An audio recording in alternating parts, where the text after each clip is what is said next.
Halo, nama saya Dewi, NPM saya 1842139. Perkenalkan, nama saya Sela Setiani, NPM 1844201. Perkenalkan, saya Julianti, NPM 1842055. Serabi Yuk adalah bisnis yang menjual serabi khas Bengon Solo. Berdiri dari tahun 2010 dan tujuannya untuk memperkenalkan makanan khas Solo ini di Kota Batam. Menu yang disediakan yaitu serabi orisinal, serabi saus coklat, dan serabi saus vanila. Alur produksi dimulai dari Departemen Grinding dan Extracting yang masing-masing memiliki satu karyawan dan pengerjaannya dimulai bersamaan. Kemudian hasil dari kedua departemen akan dipindahkan ke Departemen Mixing untuk dicampur bahan-bahannya. Di mixing ada 2 karyawan. Setelah itu adonan dari Departemen Mixing akan dilanjutkan ke Departemen Finished Good dari pemanggangan sampai dengan packaging produk. Di Finished Good ada 2 karyawan. Kebijakan yang diterapkan yaitu laporan keuangan untuk keperluan eksternal menggunakan absorption costing dan PSAK, sedangkan internal menggunakan variable costing dan ABC. Penyusutan aset tetap menggunakan metode garis lurus dan untuk pencatatan petty cash menggunakan metode Impress. Pembelian dengan FOB shipping dan penjualan dengan FOB destination.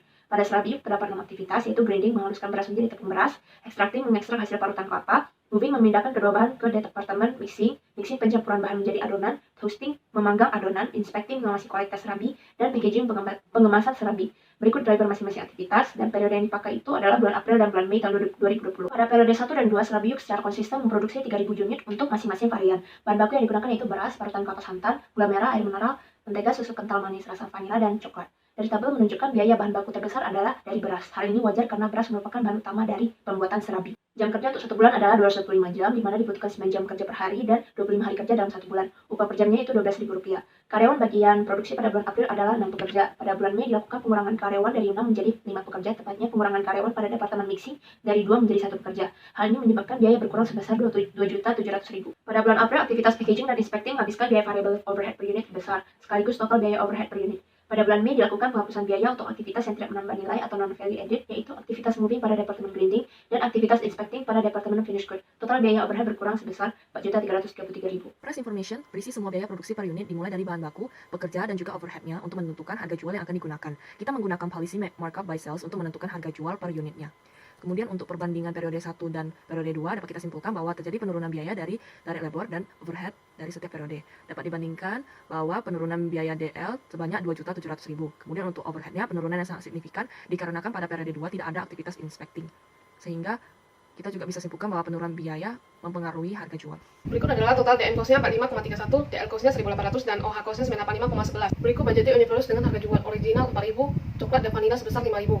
Kemudian total sales budgetnya 30 juta untuk bulan April dan Mei. Berikut adalah laporan production budget dengan total unit yang diproduksi sebanyak 6.700 unit. Berikut adalah laporan direct material progress budget dengan rincian masing-masing direct material dan harganya. Dari laporan labor budget didapatkan unit labor cost sebesar 1.800. Dari laporan overhead budget didapatkan total overhead budget cost sebesar 19.084.000. Berikut adalah laporan ending finished good inventory budget dengan rincian masing-masing serabi ending inventory-nya. Berikut adalah laporan total cost of goods sold masing-masing serabi. Berikut laporan marketing dan administrative expense budget dengan total masing-masing 7.700 dan 6.200. Berikut laporan cash budget dengan ending cash balance-nya sebesar 86.815, 893,87 yang diambil dari bulan Mei. Berikut adalah laporan pro forma income statement. Yang pertama itu salesnya 168 juta dikurangi dengan COGS sebesar 36.050.000 dan dapat gross marginnya sebesar 131.949. Kurangi dengan marketing dan administrative expense, dapatlah operating income-nya sebesar 121.549.000 dan karena tidak ada interest dan tax maka net income-nya menjadi 121.549, 890,10. Untuk laporan variance, ini digunakan untuk mencari perbedaan di antara angka jual aktual dengan yang telah ditetapkan. Terus dalam variance ini terdapat 2 macam, yaitu price variance dan volume variance. Untuk price variance, pada periode 1, rasa original dan vanilla menghasilkan angka yang favorable, sedangkan rasa coklat angka yang favorable. Ini dikarenakan harga jual sebenarnya tidak melewati batas dari yang ditetapkan. Kemudian pada periode 2, semua rasa menghasilkan angka yang favorable dikarenakan harga yang sebenarnya tidak melewati batas dari yang ditetapkan. Untuk volume variance-nya pada periode 1 maupun 2 tidak dapat melewati batas unit yang harus dijual, sehingga menghasilkan angka yang favorable. Walau ada rasa yang menghasilkan angka yang favorable, namun overall untuk perhitungan gabungannya secara sales mix tetap menghasilkan angka yang favorable karena ada 2 rasa yang menghasilkan angka favorable dari setiap periode, sehingga ini tetap membuat sales mixnya lebih favorable.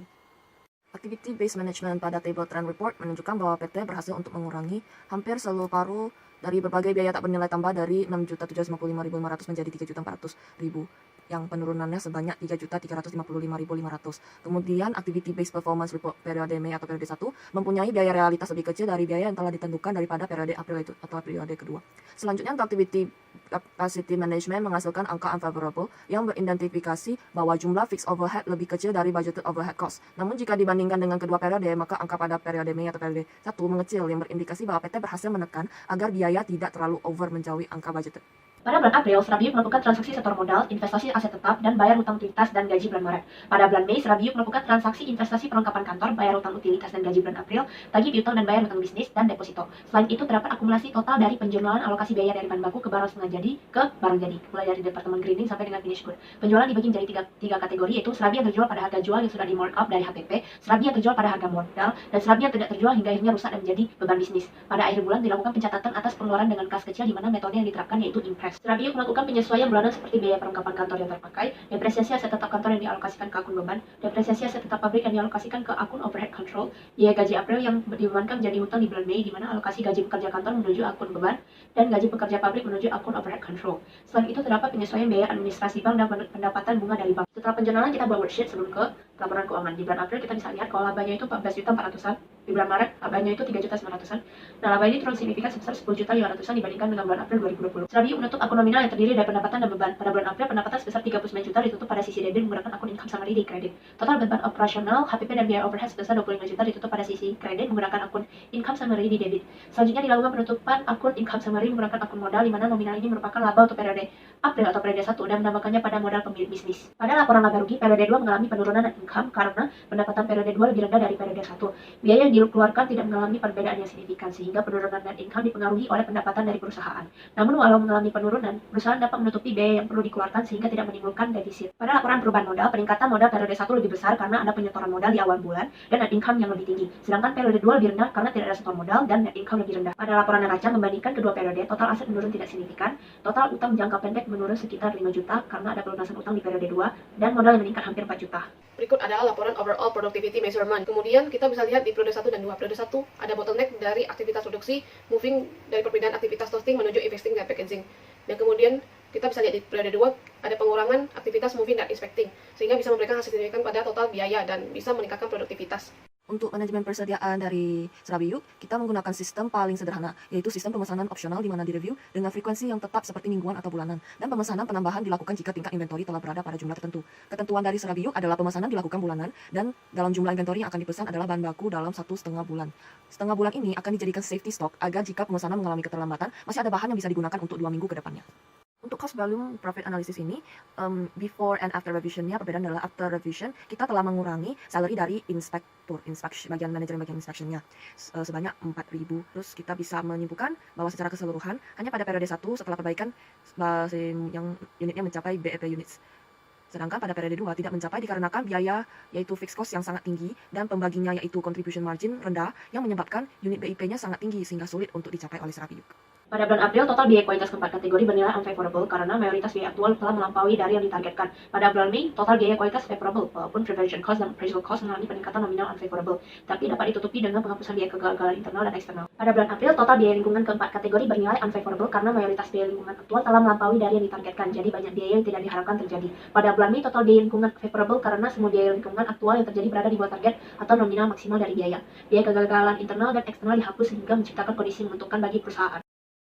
Nah, bisa ditarik kesimpulan, Serabiuk itu merupakan sebuah perusahaan manufaktur yang bergerak dalam pembuatan serabi, di mana produknya ada serabi rasa coklat, vanila, dan original. Dengan menerapkan kulasi manajemen pada perusahaan ini, yang terdiri dari beberapa bahan dan metode seperti Activity Based Management, CBP Analysis, Quality and Environmental Cost, Strategic Cost, Inventory Management, Productivity Measurement, Budgeting, and Financial Statement, memungkinkan perusahaan menjadi lebih efektif, lebih efisien, dan lebih produktivitas, bisa mengurangi biaya-biaya dan meningkatkan kinerja perusahaan sehingga laba perusahaan bisa meningkat. Sekian dari penjelasan kelompok kami. Mohon maaf apabila ada kesalahan. Terima kasih dan sampai jumpa.